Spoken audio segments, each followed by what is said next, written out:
নিজ বাড়িতেই হামলার শিকার হয়েছেন বলিউড নায়ক সাইফ আলী খান। আর এই হামলাকারী নাকি বাংলাদেশি নাগরিক, এমনই দাবি করছে মুম্বাই পুলিশ। ঘটনার শুরু গেল 15 জানুয়ারি বুধবার রাতে বান্দ্রার সদ্গুরু শরণ বিলাসবহুল অ্যাপার্টমেন্টে। সাইফ আলী খান, তার স্ত্রী কারিনা কাপুর আর তাদের দুই ছোট ছেলে তৈমুর আর জেহো। হঠাৎ একজন অপরিচিত ব্যক্তি সাইফের বাড়িতে ঢোকে।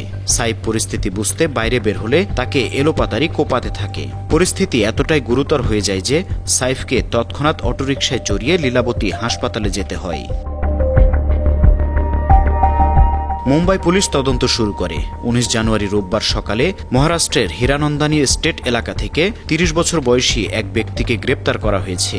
পুলিশ বলছে তার প্রকৃত নাম মোহাম্মদ শরীফুল ইসলাম শেহজাদ। তিনি নাকি বাংলাদেশি নাগরিক। মুম্বাই আসেন 5 থেকে 6 মাস আগে, তবে ভারতে ঢুকে নাম বদলে হয়েছেন বিজয় দাস।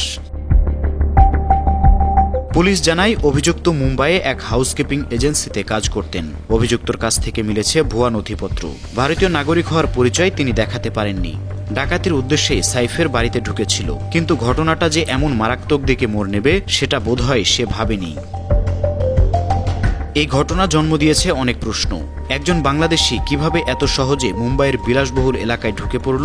সাইফের বাড়ির নিরাপত্তায় এমন ফাঁক ফোঁকর থাকলই বা কিভাবে? অন্যদিকে ভক্তদের জন্য আসার খবর, লীলাবতী হাসপাতালে অস্ত্রোপচারের পর সাইফের শারীরিক অবস্থা এখন স্থিতিশীল। তার পরিবারের সদস্যরা নিরাপদে আছেন। 2-1 দিনের মধ্যে হাসপাতাল থেকে বাড়ি ফিরবেন সাইফ। বিনোদন ডেস্ক, 52 টিভি।